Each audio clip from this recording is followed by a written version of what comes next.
네, 오늘 아침은 사사기 9장 3절로부터 6절까지 말씀을 본문으로 해서 아비멜렉 두 번째 시간인데요. 경박함. 우리는 아비멜렉이라는 인물의 성향에 대하여 성경이 우리에게 들려주는 것들을 함께 나누고 있습니다. 자, 본문을 먼저 함께 읽고 같이 말씀을 나누도록 하겠습니다. 사사기 9장 3절로 6절입니다. 그의 어머니의 형제들이 그를 위하여 이 모든 말을 세겜의 모든 사람들의 귀에 말하매 그들의 마음이 아비멜렉에게로 기울어서 이르기를 그는 우리 형제라 하고 바알브릿 신전에서 은 70개를 내어 그에게 주매 아비멜렉이 그것으로 방탕하고 경박한 사람들을 사서 자기를 따르게 하고 오브라에 있는 그의 아버지의 집으로 가서 여룻바알의 아들 곧 자기 형제 70명을 한 바위 위에서 죽였으되 다만 여룻바알의 막내 아들 요담은 스스로 숨었으므로 남으니라. 세겜의 모든 사람과 밀로 모든 족속이 모여서 세겜에 있는 상수리나무 기둥 곁에서 아비멜렉을 왕으로 삼으니라.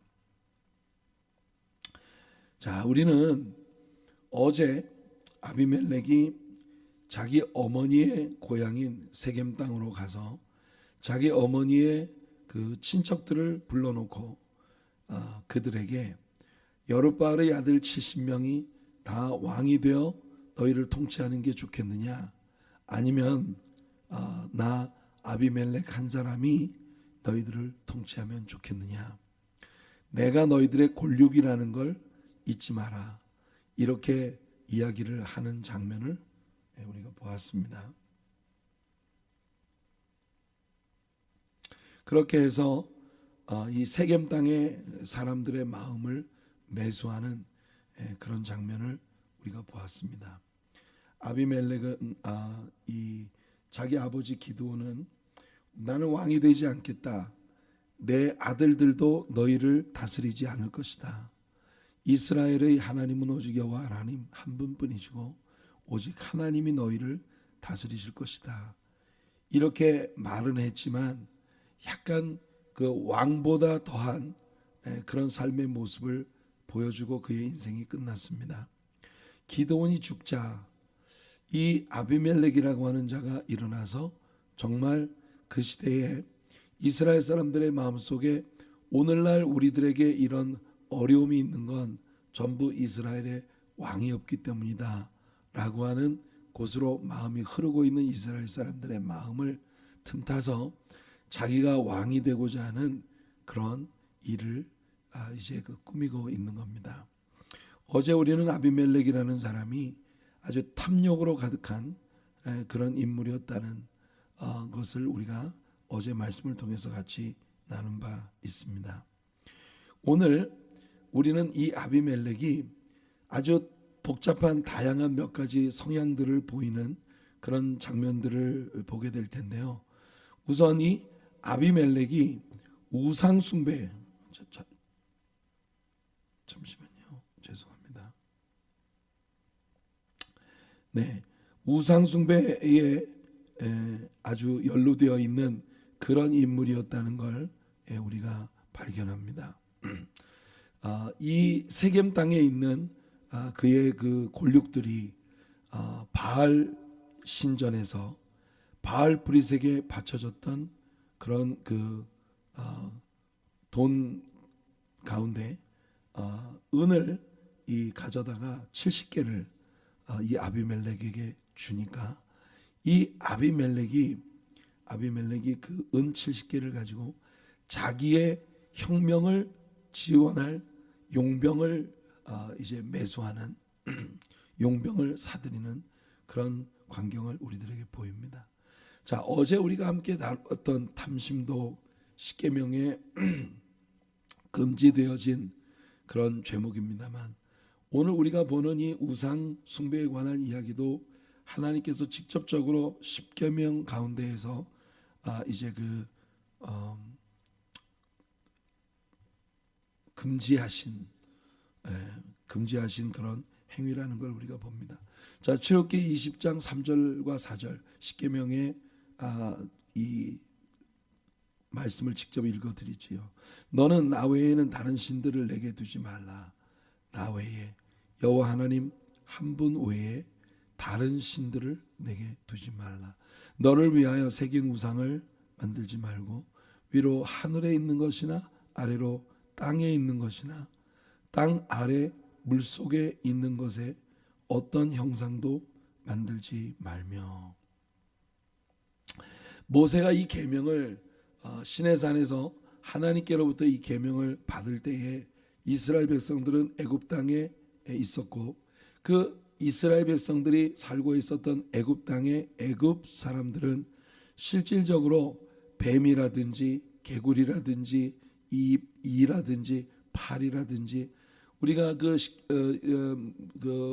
출애굽기에서 출애굽을 할 당시에 하나님께서 애굽 땅에 내리셨던 10가지 재앙들이 모두 이 사람들의 우상 숭배와 연관되어진 그런 것들이라는 걸 우리가 배웠어요. 심지어 사람이 몸에 이렇게 종기가 온역이 와가지고 종기가 나니까 그 독종을 금으로 이렇게 종기를 만들어서 그것을 또 신으로 숭배하는 이런 사람들의 모습을 우리가 성경에서 볼 수 있습니다. 그러니까 다양한 종류의 새긴 우상들을 사람들이 섬겼는데 바로 이런 우상 숭배가 하나님께서 직접적으로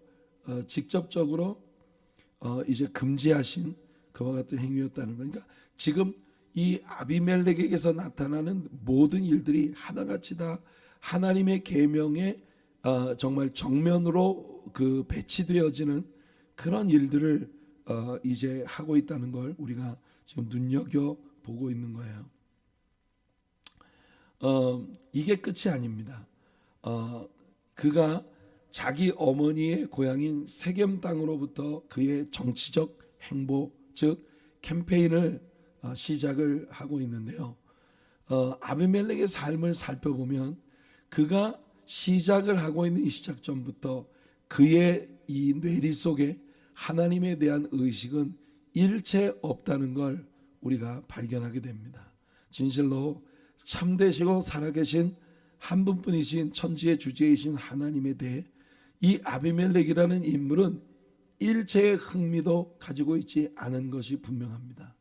그가 이 캠페인의 비용을 충당하기 위해 바알 신전으로부터 나온 돈을 거리낌 없이 받은 것, 이스라엘의 하나님을 배신하고 바알의 곁에 섰다는 걸 공개적으로 밝히는 일이었어요.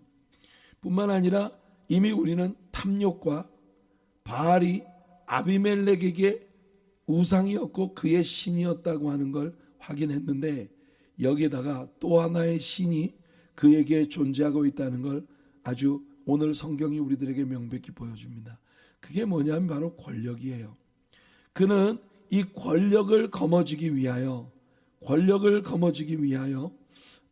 이제 그 자신의 형제들 여룻바알 즉 기드온의 70명의 아들들을 아주 학살하려고 하는 그런 목적으로 용병을 매입하는 이런 모습을 봅니다. 성경은 우리들에게 이 기드온에 의해서 아비멜렉에 의해서 선택되어진 용병들이 방탕하고 경박한 사람들이었다 이렇게 이야기하고 있는 걸 봅니다. 그러니까 우리는 이 아비멜렉이라는 사람이 처음으로 보이는 정치적 행보에 있어서 이 아비멜렉의 다양한 신들, 하나님이 나 외에 다른 신들을 두지 말라 하셨는데 아비멜렉의 마음을 차지하고 있는 다양한 종류의 신들이 있다는 걸 우리에게 보여주고 있어요. 우선 무엇보다도 아비멜렉에게는 자기 자신이 신이에요. 자기 자신이 하나님이에요. 그러니까 완전 자신의 그 극단적 이기심이 들어찬 그런 야욕, 욕심, 탐욕 이것이 그에게 신이었습니다. 뿐만 아니라 바알을 그는 숭배하는 이 행위를 이제 그 비호할 뿐 아니라 바알 신전으로부터 정치적 자금을 이제 전달받는 이런 일도 주저하지 않았어요. 또 그에게 있어서는 이 권력이 그의 신이라고 하는 걸 우리가 볼 수 있습니다. 우상의 제물로 용병을 사고 그리고 형제들을 살해하는 살상 행위를 서슴지 않는 이 아비멜렉의 이 행보에 그 어느 것 하나도 하나님을 염두에 두고 하나님을 두려워하는 그런 마음을 보이고 있지 않은 그런 안타까운 모습을 우리는 여기서 보고 있는 겁니다. 이 아비멜렉이 바알 신전으로부터 얻은 70개의 은전을 가지고 사들인 이 용병들은 하나같이 방탕하고 그리고 경박한 자들, 경박하다고 하는 건 뭐예요? 굉장히 가벼운 사람들이다. 가벼운 사람이라고 하는 건 어떤 그 의식, 이런 그 깊은 고민 같은 거 없이 그냥 돈만 생기면 뭐든지 하는 사람들, 자기를 즐겁게 하기만 하면 무엇이든 거리낌 없이 행하는 자들, 이런 사람들이 바로 경박한, 바람이 불면 날아갈 것 같은 가벼운 그런 종류의 사람들이에요. 권력이라고 하는 것에 대해서 흥미로운 말들이 많이 있습니다. 여러분 잘 알고 계시는 헬라의 철학자 플라톤, 이 플라톤은 might is right 이렇게 이야기를 했어요. 권력이 곧 정의다. 정의는 뭐냐? 권력에 의해서 규명되어지는 것이다. 그러니까 어떤 자가 딕테이터를, 이 독재적인 그런 그 압제자로 일어나면 그 사람이 주장하는 게 그게 다 법이다. 그 사람이 옳다고 말하면 그게 다 옳은 거예요. 총 가진 사람이 최고다. 그러니까 이 플라토의 이 말은 상당히 냉소적인, 이 세상이 권력에 의해서 선과 악에 대한 기준까지도 함부로 바뀔 수 있다는 것에 대한 그런 비탄이죠. 그로부터 3세기가 지난 후에 로마의 철학자였던 세네카라고 하는 사람은 might makes right, 이 플라톤의 이야기를 좀 더 명확하게 이렇게 그 뒷받침하는 이야기를 했습니다. 권력이 이 정의를 만든다. 권력이 정의라고 하면 그게 그냥 정의가 되는 거. 예, 이런 그 권력에 관한 이야기들이 있습니다. 권력이 특별히 이기적인 독재자의 손에 들어갔을 때 정의라고 하는 것은 얼마든지 뒤집어질 수 있다. 한 시대에 이런 것이 정의이고 이런 게 의로운 일이다라고 규명되고 있었던 그런 일들이 다른 이제 권력을 가진 압제자가 정권을 잡게 되면 모든 게 다 뒤집어지는, 그래서 정의가 불의가 되고 불의가 정의가 되는 이와 같은 일들이 벌어지는 것이, 여러분 사실 우리 온 세계의 정치적 역사 가운데 이런 일들을 우리는 비일비재 발견하게 됩니다. 권력이라고 하는 것의 속성은 그 뒤에 일어날 더 큰 권력은 그 뒤에 일어날 더 큰 권력에 의해서 지배되고, 그래서 그 권력이 세웠던 모든 종류의 정의들, 이런 것들을 다 뒤엎을 때까지 모든 것을 이 권력이 통제하게 되는 것, 이것이 여러분 오늘날 우리가 살아가는 이 시대에도 정치 세계 속에서 뭐 우리가 다 알고 있잖아요, 그죠? 정치 세계 속에서 벌어지는 그런 일들입니다. 하박국 선지자가 이런 상황에 대해, 이런 양상에 대해 아주 잘 이야기를 했어요. 하박국 1장 11절을 보면 그들은 바로 이 권력의 모든 것을 의지하는 자들입니다. 자기들의 힘을 자기들의 신으로 삼는 자들이라. 아주 정말 너무나 정확하게 규명을 했습니다. 이 아비멜렉 같은 자는요, 자기의 힘이 곧 자기의 하나님이다 이렇게 믿는 자라는 게 분명합니다. 그래서 자기의 힘을 기르기 위해서라면 바알, 하나님이 그렇게 싫어하신 바알 신전으로부터 은 70개를 뇌물로 받아서 정치 자금으로, 그래서 그 은 70개를 가지고 아주 경박하기 이를 데 없는 방탕한 용병들 70명, 용병들을 매입을 해서 그 용병들을 가지고 자기의 형제들을 살인하는 이와 같은 일들로 그의 정치적 행보가 시작이 됩니다. 이와 같이 살아계신 하나님이 아니라 권력이 자신의 신이 된 사람에게는 당연히 수많은 인명의 살상, 권력이 자기의 하나님인 사람들의 전형적인 특징은 수많은 사람들을 학살하고도 그 수많은 사람들의 목숨을 잃은 그 살상을 떡먹듯이 저지르며 조금도 양심의 가책이 없는 이런 종류의 사람들이라는 걸 우리가 알 수 있습니다. 김일성 일가 생각해 보세요. 김일성, 김정일, 김정은으로 이어지는 북한의 이 독재자들의 권력이 여러분 얼마나 많은 사람들의 목숨을 앗아가고 많은 사람들에게 괴로움을 주어도 이 독재자들의 마음속에는 피도 눈물도 없는 것입니다. 옛날 히틀러는 어떤가요? 여러분 자기 자신 한 사람의 야욕을 위하여, 자기 자신의 삐뚤어진 철학을 위하여 여러분 너무나 많은 사람들의 목숨을 대학살을 하는 그와 같은 일들이 벌어지는 걸 봅니다. 오늘 우리 시대에는요, 굳이 이와 같은 딕테이터를, 독재자의 탈을 쓰고 있지 않아도 손에 무기가 들려 있다고 하는, 그런데 그 무기를 잡고 있는 그 손이 절제되지 못한, 인격이 마비되어진 그런 사람들이어서, 여러분 지난 주일 설교에서도 이야기를 했습니다만 지금 우리가 2023년도 들어와서 아직 절반, 지금 6월 달이 아직 다 지나지 않았으니 아직 절반이 지나지 않았는데 벌써 여러분 500 몇십 건의 이 총격 사고로 수많은 사람들이 목숨을 잃는 그런 일이 우리가 지금 살아가고 있는 미국 땅 안에서 벌어지고 있어요. 그게 무슨 뜻입니까, 여러분? 지금 아직까지 365일의 절반도 지나지 못했는데, 그러니까 한 180일도 지나지 못했는데 벌써 500 몇십 건의 이런 그 총격, 이 매스 슈팅이 일어났다. 여러분 하루에도 3건씩 이렇게 2-3건씩 이런 사고가 매일 발생하고 있다는 이야기입니다. 얼마나 무서운 거예요.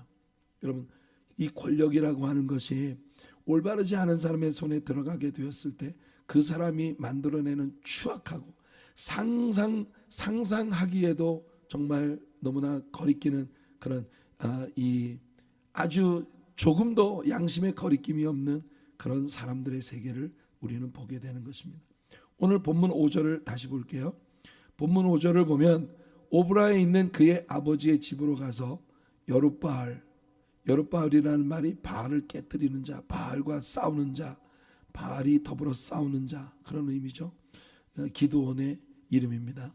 여룻바알의 아들 곧 자기 형제 70명을 한 바위 위에서 죽였으되, 다만 여룻바알의 막내 아들, 이 70명의 아들 가운데 요담이라고 하는 아들만이 스스로 숨어서, 그러니까 어디론가 도망을 해 피신을 함으로써 70명 가운데 유일한 생존자가 되었다, 이런 이야기입니다. 그러니까 용병들을 끌고 가서 함께 이복 형제들 69명을 죽인 이 아비멜렉, 저는 이 장면을 읽으면서 세상이라고 하는 것이 너무나도 냉정하고 냉담한 그런 속성을 가지고 있다는 걸 생각하게 됩니다. 도대체 여러분 이스라엘 사람들은 다 죽었나요? 이스라엘 사람들은 지금 대체 뭘 하고 있는 걸까요? 기드온이 누굽니까? 한때 미디안과 아말렉 사람과 동방 사람들 13만 5천 명이 넘는 어마어마한 군대를 이끌고 해마다 올라와서 그들이 농사지어서 이제 얻은 곡식들을 갖다가 해마다 전부 노력해가는 그와 같은 일로 이스라엘이 말할 수 없는 그 기근과 고통 가운데 헤매고 있을 때 그야말로 혜성같이 나타나서, 그냥 이 사람은 군인도 아니었어요. 직업 군인도 아니고 그냥 가난한 농사꾼에 불과했던 사람이에요. 하나님이 그 사람을 들어서 300명의 용사를 가지고 13만 5천이 넘는 이 미디안의 용사들을 다 물리쳐버리고, 그리고 이스라엘의 승리와 40년간의 평화를 가져다준, 40년 동안의 평화를 가져다준 이 기드온 같은 사람의 고마움을 여러분 한 세대가 지나기 전에 이스라엘 사람들은 깡그리 잊어버리고 있다는 걸 우리들에게 보여주고 있는 겁니다. 여호와 하나님 다 잊어버렸어요. 기드온이 한때 40년 동안 이스라엘에 끼쳤던 평화와 하나님을 신앙하는 신앙 가운데에서 이제 하나님께로 나왔던 그런 이스라엘 백성들의 잠시 동안의 평화가 이렇게 사라져버리는 또 다른 위기의 모습을 우리는 지금 성경에서 보고 있는 것입니다. 사사기 8장이 우리들에게 이 일에 대해 아주 정확하게 말해주고 있습니다. 기드온이 이미 죽음에, 기드온이 죽자 즉시로 이스라엘 자손이 돌아서서, 이게 여러분 사사기 안에 흐르고 있는 역사예요. 이스라엘 사람들은 숨만 쉴만 하면 벌써 하나님을 버리고 배신의 길로 접어들고 있는 그런 모습을 우리에게 보여줍니다. 기드온이 죽자 이스라엘은 곧바로 돌아서서 바알들을 따라가 음행하였고 또 바알브릿을 자기들의 신으로 삼고 이스라엘 자손이 주위의 모든 원수들의 손에서 자기들을 건져내신 여호와 자기들의 하나님을 기억하지 아니하며 또 여룻바알이라 하는 기드온이 이스라엘에 베푼 모든 은혜를 따라 그의 집을 후대하지도 아니하였더라.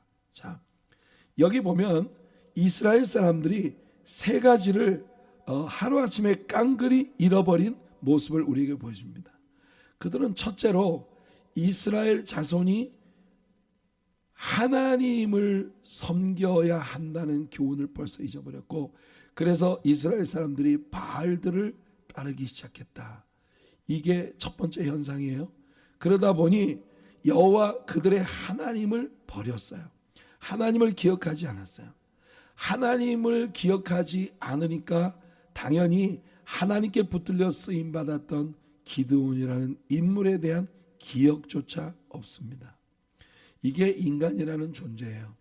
한 세대가 지나기 전에 그들에게 정말 진정한 자유와 하나님의 은총을 베풀어주는 은혜의 도구가 되었던 이런 사람. 그러니까 여러분, 우리는 정말 인간이라는 존재가 믿을 수 없는 존재라고 하는 걸 우리가 발견합니다.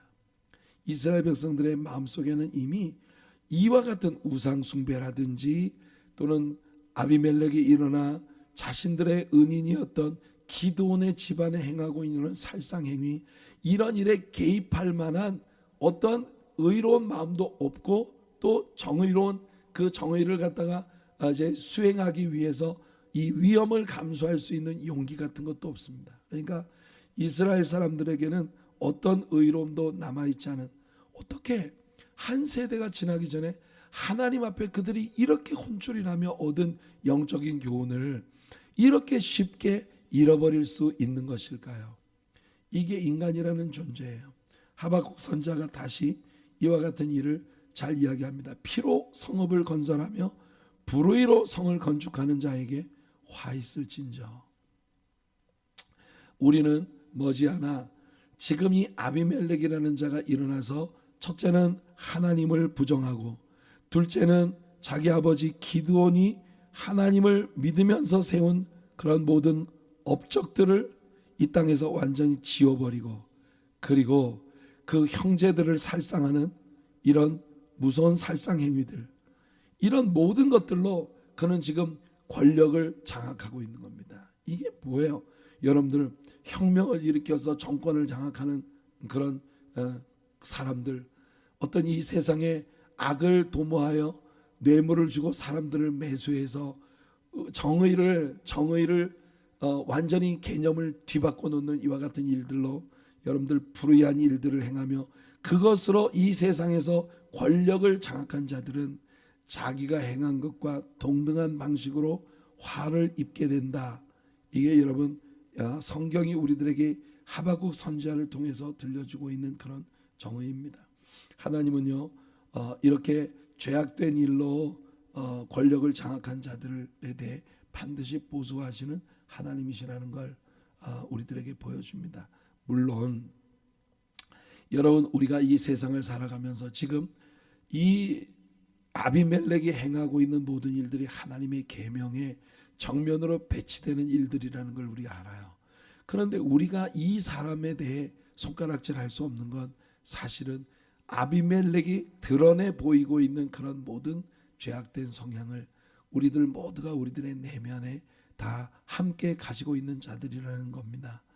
물론 우리는 예수 그리스도를 믿고 그리스도의 십자가의 은혜로 회개하고 용서받는 그런 하나님의 은혜를 우리가 경험하며 살고 있는 사람들이에요. 그래서 우리가 사는 겁니다. 그러니까 여러분 바울 사도를 보세요. 그가 처음에 예수님을 만나기 전에는 그의 지신 십자가, 그가 행하신 모든 은혜의 일들이 다 자기와 같은 죄인을 위한 일이었다는 이 사실에 대한 깊은 깨달음과 그에 대한 감동이 그의 마음을 사로잡기 전에는요, 사울은 자기와 다른 생각을 가지고 있는 자들은 모조리 불의라고 생각하고 아주 정말 칼을 휘두르던 그런 자였어요. 회당에 찾아다니며 예수를 믿는 크리스찬들을 짓밟아 버리고 그들을 위협해서 강제로 하나님에 대해 모욕하는 말을 하게 하고, 그리고 정말 예루살렘에서뿐만 아니라 저 멀리 다메섹에까지 내려가서 예수 믿는 자들을 옥에 넘기려고 하는 정말 종횡무진 질풍노도와 같이 그 마음속에 품은 살해를 엠프내온 살기가 등등해서 살아가던 그런 사람이었거든요. 그러나 그가 주님 앞에 회개하고 용서를 받고 나니 나의 나됨은 오직 하나님의 은혜일 뿐이다. 오직 하나님의 은혜로 말미암아 내가 나 됐다고 하는 걸 그런 고백하는 그런 모습을 우리가 볼 수 있습니다. 그러니까 이렇게 하나님 앞에 회개하고 용서를 받으면 다행인데, 아비멜렉이라고 하는 사람은 하나님께서 그에게 주시는 수많은 도전들, 회개의 기회를 다 거절하고 결국은 우리 하나님 앞에 진노하심을 받게 되는 그런 모습을 우리가 장차 보게 될 겁니다. 로마서 3장 15절에서 이와 같은 종류의 사람을 그 발은 피 흘리는데 빠른 발이다. 바울이 이 말을 할 때 이게 바로 회심하기 이전에 자기 자신의 삶에 대한 고백이기 때문에 이 말이 굉장히 우리의 가슴을 파고드는 거예요. 이사야 59장 7절 말씀을 보면 그 발은 행악하기에 빠르고 무죄한 피를 흘리기에 신속하며 그 생각은 악한 생각이라 황폐와 파멸이 그 길에 있으며. 그러니까 여러분 이사야 선지자가 말씀하고 있는 이 말씀처럼 아비멜렉은 그의 손에 조금이라도 힘이 주어지게 되자, 여러분 이게 살인이라고 하는 것 자체도 죄악이지만 그것이 형제를 살해하는 일일 때 이 성경이 가지고 있는 여러 가지 정의, 성경의 정의의 입장에서 볼 때 살인이라고 하는 것도 죄인데 거기다가 형제를 살상하는 일은 더 파렴치하고 아주 무지막지한 그런 일로 간주됩니다. 하나님은요 동족상잔, 성경에서 자기의 동족에게 칼을 겨눈 사람들의 죄를 특별히 다루셨어요. 그 첫 번째 머리에 있었던 리스트가 바로 가인입니다. 창세기 4장에 그 동생 아벨을 죽인 그런 가인, 그리고 또 사무엘하 13장에 압살롬, 그리고 역대하 21장에 나오는 여호람, 이와 같은 인물들이 자기들의 형제를 잔포하게 살상했던 그런 사람이죠. 아비멜렉은 이런 잔포한 자들의 그룹에 조인하게 된 겁니다. 그러니까 가인으로부터 이어지는 성경에서 자기 형제를 죽인 그런 자들의 리스트에 아비멜렉도 이름을 올리게 된 거예요. 오늘 본문에서 아비멜렉에 대한 또 다른 묘사가 하나 나오는데요, 그것은 그의 정직하지 못함입니다. 그가 멸류관을 써요. 여러분 아비멜렉이 멸류관을 써, 즉 대관식을 가집니다. 왕이 되는 대관식을 가져요. 그런데 이 왕이 되는 대관식을 가지는 것만으로도 여러분 벌써 이 아비멜렉은 십계명에 여호와의 이름을 망령되이 일컫지 말라. 원래 여러분 이스라엘의 권력자가 군림을 할 때는 모두 여호와 하나님의 이름으로 이제 그 왕위에 오르는 거예요. 네. 하나님이 승인하지 않는 자가 하나님의 이름으로 왕위에 오르는 이런 어처구니 없는 일을 지금 그는 행하고 있는 겁니다. 그러니까 이건 신성모독이에요. 블라스페임, 신성모독의 죄를 그는 이미 짓고 있어요. 하나님이 금하신 이 모든 일에도 그는 회개함이 없고, 만약 여호와의 이름으로 그가 대관식을 치렀다면 여호와의 이름으로 그는 많은 맹세를 했을 거예요. 원래 여러분 대관식이 있을 때는 선서를 하지 않습니까?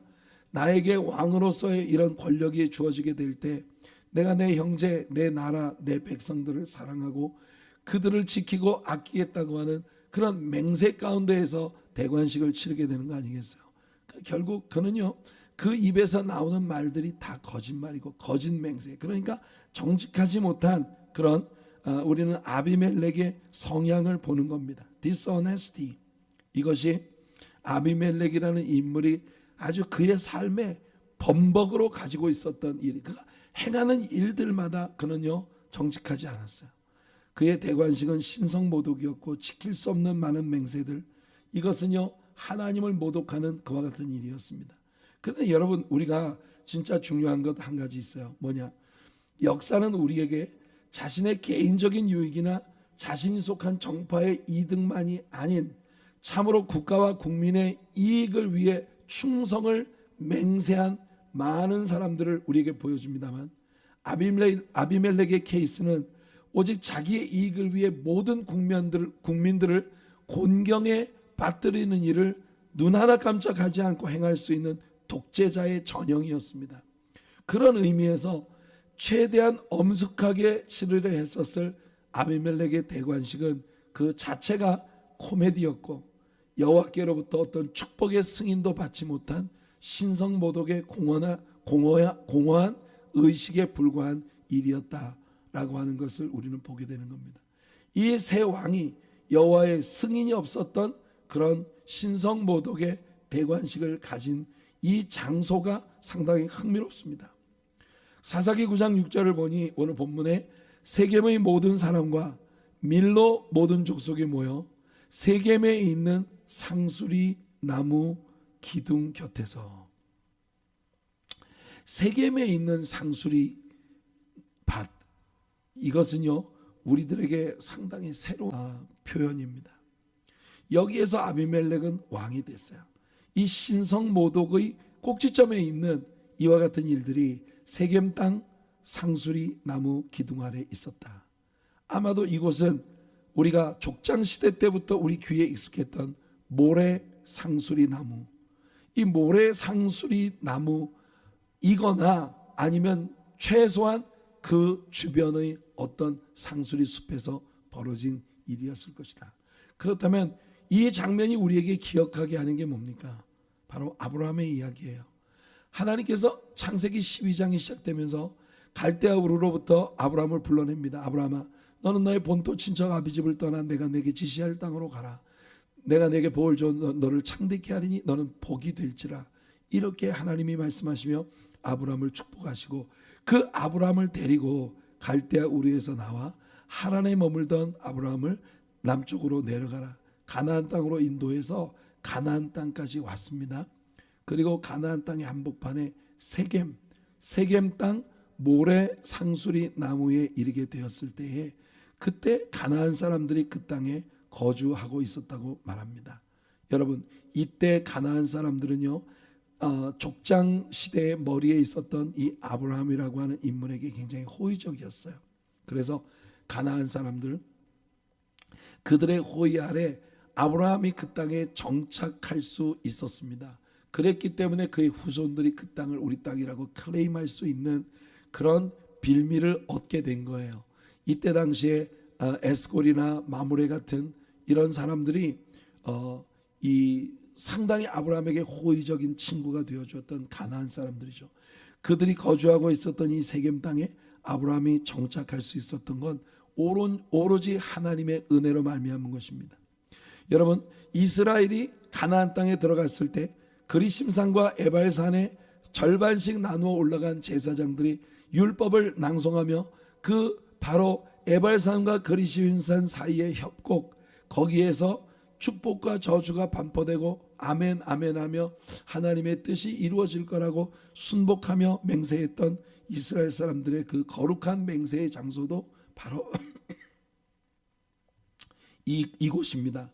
야곱이 베델로 돌아가기 위하여 그 집안의 우상들을 샅샅이 찾아내어 모두 묻어버리고, 그리고 하나님 앞에 결단하고 나와 내 집이 오직 여호와만 섬기겠나이다 결단하고 고백하며 다시 베델 땅으로 돌아갔더니 거룩하고 아름다운 그런 그 약속과 신앙의 결단과 행위가 있었던 곳, 여호수아가 백성들에게 마지막 유언을 남겼던 곳도 바로 이 세겜 땅, 그 에발산과 그리심산 사이에서 율법이 선포되었던 그 자리에서 여호수아가 이스라엘 백성들을 모아놓고 그들에게 너희가 오직 하나님을 섬기고 하나님께서 이 역사 가운데 너희를 위해 행하신 그 모든 일을 절대로 잊지 말아라 라고 선언한 것을 우리가 봅니다. 그러니 여러분이 세겜 땅 모래 상수리 나무, 이 숲은 정말 이스라엘이라고 하는 그 한 민족과 아브라함의 후손의 가족들의 역사 안에서 정말 뗄 수 없는 그런 아주 연관 관계를 가지고 있는 너무나 소중한 은혜의 장소예요. 이 은혜의 장소에서 여러분 정말 그야말로 근본 없는 아비멜렉이라고 하는 이 무지막지한 자가 신성을 모독하고 형제들을 죽이고 그 피 위에 우뚝 서서 자기 자신을 스스로 왕으로 세우는 그런 대관식을 저지르고 있는 그런 모습을 우리는 성경에서 보고 있는 겁니다. 너무나 안타깝죠. 여러분, 아비멜렉이 행하는 일은 정말 그가 돈 주고 사들인 용병들처럼 방탕하고 경박스럽게 그지없는 일들이라는 걸 오늘 우리가 보았습니다. 여러분, 이게 있잖아요. 특별히 특별한 어떤 사람만 빠질 수 있는 죄가 아니에요. 우리들 모두가 우리의 중심에 하나님이 없으면, 우리의 중심에 하나님이 안 계시면 우리들 모두가 다 이와 같은 죄악에 빠질 수 있다는 겁니다. 오늘 아침에는 적용 말씀으로 바로 이 모래 상수리 나무까지 이스라엘 백성의 아버지인 아브라함을 데리고 오신 하나님과 아브라함의 로맨틱한 사랑의 시작 이야기를 오늘 우리들의 적용 말씀으로 나누고 싶습니다. 여호와께서 아브라함에게, 그때는 아브라함의 이름이 아브라함이었어요. 아브라함이라는 말은 아버지라는 말이고, 아브라함은 많은 민족의 아버지라는 의미인데, 하나님이 이 아브라함이라고 하는 사람을 많은 민족의 아버지가 되게 하시기 위해 그에게 나타나 말씀하시기를 내가 이 땅을 내 자손에게 주리라 하신지라. 자기에게 나타나신 여호와께 그가 그곳에서 제단을 쌓았다. 여러분, 이 말씀이 우리에게 보여주는 건 아브라함과 하나님 사이에 아주 로맨틱한 사랑이 꽃피기 시작하는 그런 장면을 우리가 봅니다. 그런데 바로 이와 같은 장소에서 아비멜렉이라고 하는 방탕하고 경박하기 이를 데 없는 자가 일어나 형제들을 죽이고 그 피의 권력자로 군림하게 되는 이런 모습을 우리가 봅니다. 사랑하는 성도 여러분, 사람이라는 게 이렇게 바뀔 수 있어요. 우리는 사사기를 공부하며 끊임없이 우리들에게 세뇌시켜야 할 필요가 있습니다. 나는 쉽게 바뀔 수 있는 사람이다. 그래서 끊임없이 우리가 우리를 구원하시고 우리를 사랑하시는 하나님과의 그런 아주 로맨틱한 사랑의 사귐 가운데 머물기 위해 애쓰는 것, 그것이 우리들의 삶의 가장 소중한 일들 중 하나라는 겁니다. 하나님께서 오늘 우리들의 영혼을 깨워주시고 끊임없이 하나님 앞에 깨어있는 주의 자녀들이 되도록 우리를 세워주시는 귀한 복을 함께 누리는 우리 모두가 되기를 예수님의 이름으로 축복해드립니다.